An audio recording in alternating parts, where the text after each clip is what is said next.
Good morning students. आज हम आपके अमल, क्षारक और लवण के कुछ क्वेश्चन आंसर्स को डिस्कस करेंगे। पेज नंबर 20 के क्वेश्चन आंसर मैं स्कूल में डिस्कस कर चुका हूँ। पेज नंबर 24 के पहला और दूसरा भी मैंने डिस्कस कर लिया था। आइए चलते हैं प्रश्न नंबर 3 की तरफ। तो देखिए प्रश्न नंबर 3 क्या है। कोई धातु यौगिक ए, तो एक धातु का एक यौगिक है जिसका नाम इन्होंने ए रखा है, मतलब हमें नहीं पता है ये क्या है।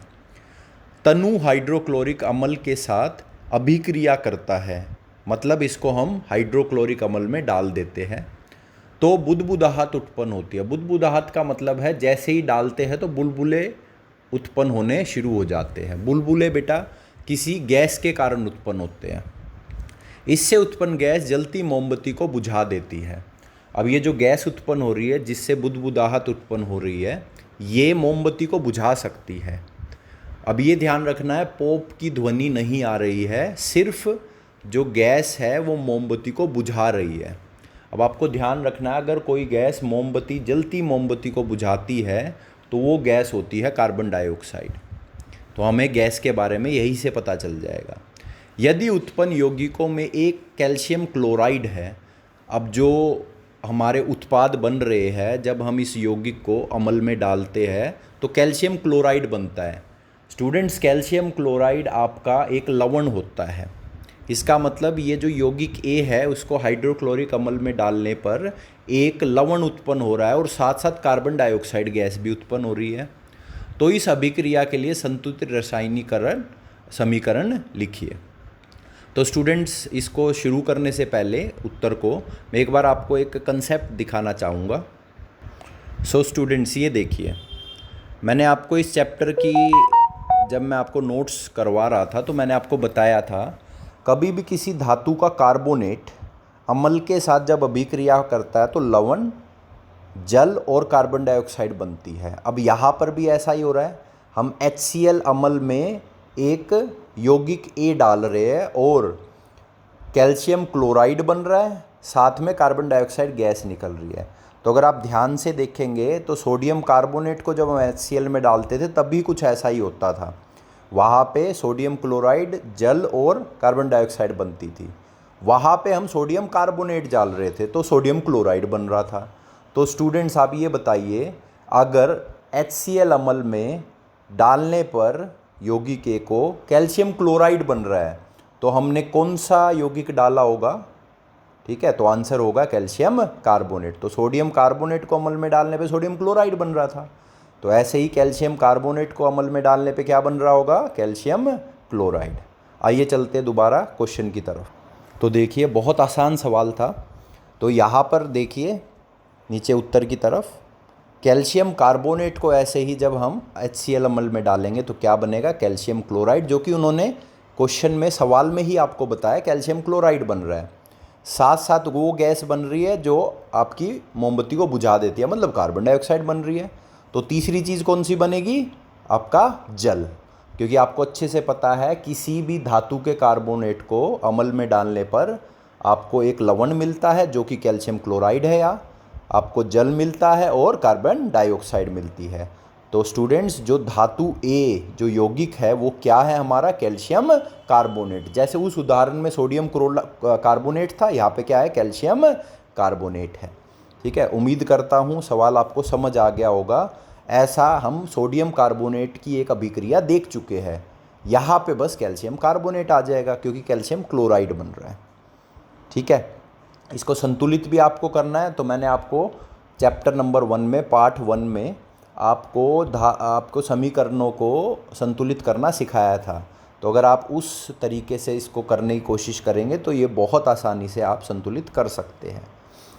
अब चलते हैं पेज नंबर 27 की तरफ। प्रश्न number 1, HCl, HNO3, HCl hydrochloric अम्ल, HNO3 होता है स्टूडेंट्स नाइट्रिक अम्ल, आदि जलीय विलयन में अम्लीय अभिलक्षण क्यों प्रदर्शित करते हैं? मतलब कहना चाह रहे हैं, जब HCl और HNO3 को जल में डालते हैं तो ये अम्ल के अभिलक्षण दर्शाने लगते हैं, जबकि अल्कोहल और ग्लूकोज को अगर हम जल में डालते हैं तो ये ऐसे कोई भी अभिलक्षण नहीं देते। हमें अच्छे से पता है अल्कोहल और ग्लूकोज हमारे अम्ल तो होते ही नहीं है। अम्ल तो कौन होते हैं? HCl और HNO3।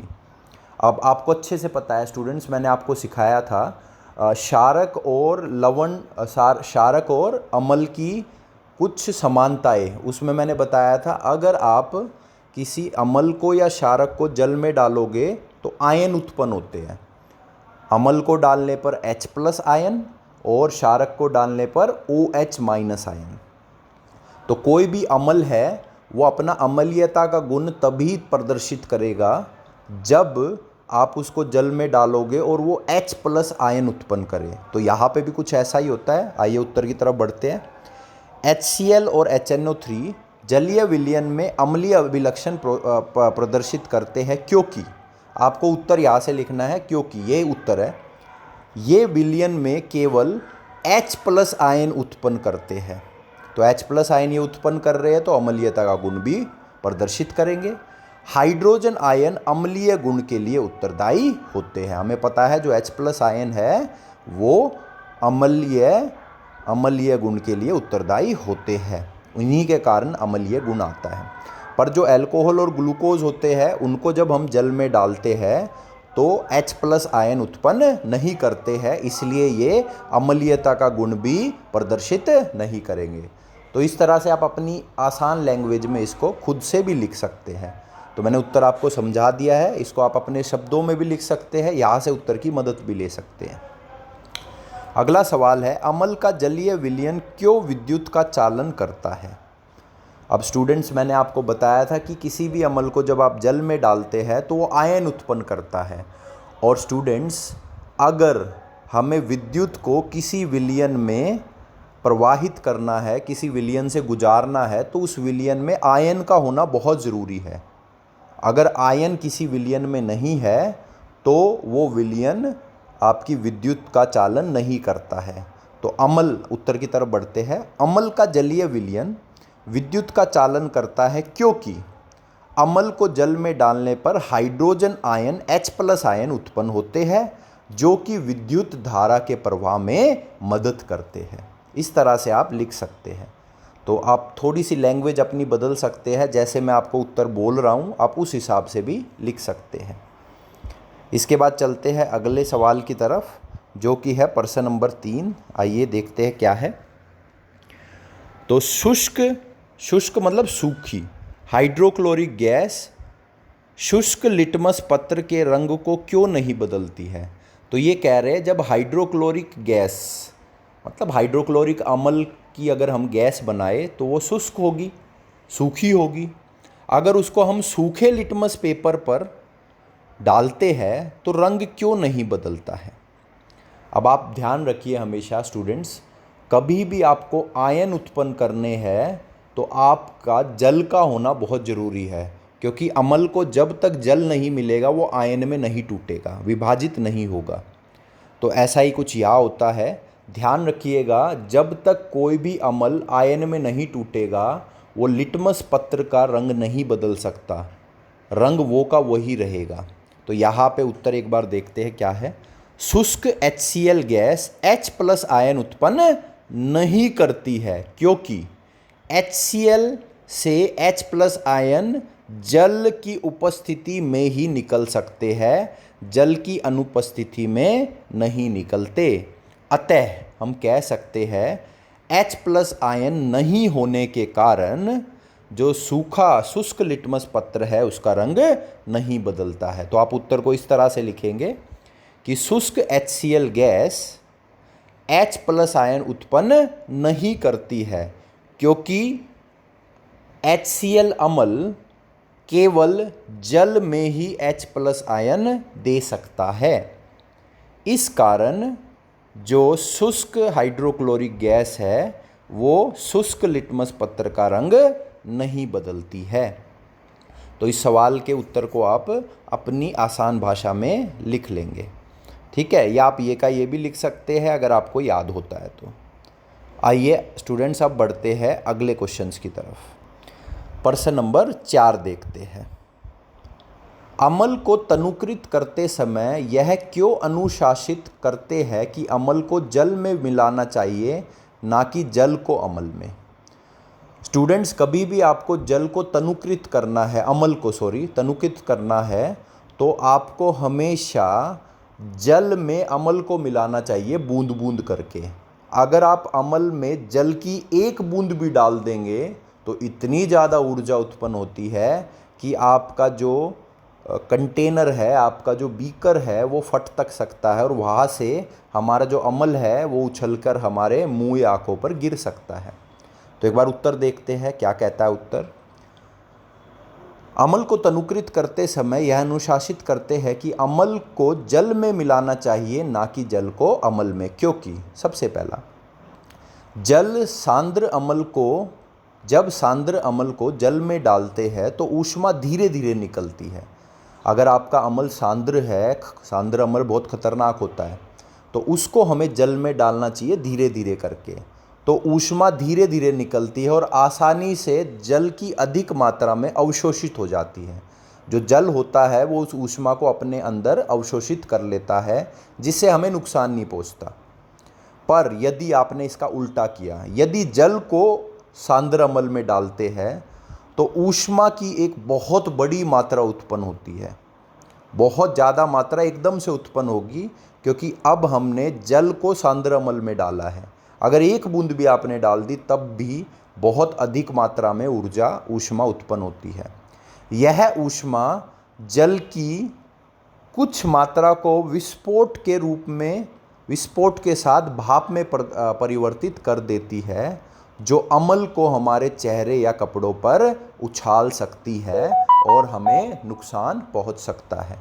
तो आपको हमेशा लिखना है कि जब भी हम अमल को तनुकृत करते हैं तो क्या करते हैं स्टूडेंट्स, हम जल को अमल में नहीं डालते, हम अमल को जल में एक एक बूंद करके डालते हैं, ताकि ऊष्मा कम उत्पन्न हो और हमें नुकसान ना पहुँचे।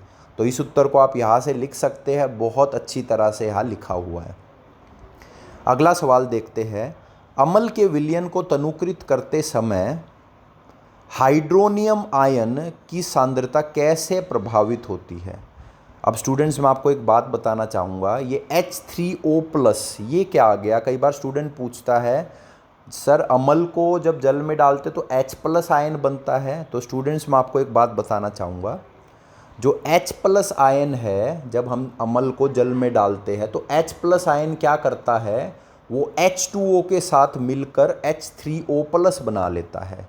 क्योंकि H+ आयन जल में अकेला नहीं रह सकता, उसको किसी के साथ की आवश्यकता होती है, तो वो H2O के साथ मिलकर H3O+ बना लेता है। तो अगर कोई ये कह रहा है कि H+ या H3O+ दोनों एक ही काम करते हैं, वो एक ही चीज़ है एक तरह से। H+ आयन भी लिटमस पेपर का रंग बदलता है, H3O+ भी बदलता है। बस आपको ये बात दिमाग में रखनी है कि H+ आयन जल में अकेला नहीं रह सकता, उसको किसी का सहारा चाहिए होता है, जो कि H3O+ के रूप में वो रह सकता है H2O के साथ मिलकर। तो H3O+ और कोई नहीं, H+ आयन का ही दूसरा नाम है एक तरह से। तो यहाँ पूछा है कि अमल के विलयन को तनुकृत जब हम करते हैं, तो स्टूडेंट्स, अगर आपने अमल को किसी जल में डाला हुआ है तो H+ आयन बन चुके होंगे। अब ये कह रहे हैं आप उसमें और ज़्यादा जल डाल रहे हैं तो H+ आयन की सांद्रता पर क्या फ़र्क पड़ेगा, H+ आयन बढ़ जाएंगे या घट जाएंगे। यहाँ पे उन्होंने H+ आयन की जगह H3O+ लिखा है, बात एक ही है। तो हमें अच्छे से पता है, जब हम पानी डालते हैं, जल डालते हैं, तो हमारी जो सांद्रता है H+ आयन की वो घट जाती है। तो आप यहाँ पे क्या लिखोगे, हाइड्रोनियम आयन मतलब H3O+ आयन की सांद्रता घट जाएगी। छठे सवाल पे बढ़ते हैं, जब सोडियम हाइड्रोक्साइड विलयन में आधिक्य क्षारक मिलाते हैं तो हाइड्रोक्साइड आयन की सांद्रता कैसे प्रभावित होती है। अब स्टूडेंट्स, ये सवाल आपका क्षारक के ऊपर है। अब आपको अच्छे से पता है, किसी क्षारक को जब हम जल में डालते हैं तो OH- आयन उत्पन्न होते हैं। तो यहाँ पे ये पूछ रहे हैं, आपने एक क्षारक सोडियम हाइड्रोक्साइड को जल में डाला हुआ है, OH आयन बन चुके हैं। अब आप इस विलयन में और अधिक सोडियम हाइड्रोक्साइड डाल रहे हैं। तो अब अगर आप और क्षारक मिलाओगे तो OH आयन की जो सांद्रता है वो क्या होगी, बढ़ जाएगी। तो आपसे यही पूछा हुआ है कि आधिक्य क्षारक मिलाने पर OH आयन की सांद्रता पर क्या प्रभाव पड़ेगा। तो आपका उत्तर क्या होगा, हाइड्रोक्साइड आयन मतलब OH माइनस आयन की सांद्रता बढ़ जाएगी। तो आप उत्तर में सीधा लिख सकते हैं OH माइनस आयन की सांद्रता बढ़ जाएगी। तो स्टूडेंट्स आज हमने पेज नंबर 24 का तीसरा प्रश्न, पेज नंबर 27 के सारे प्रश्न डिस्कस कर लिए हैं।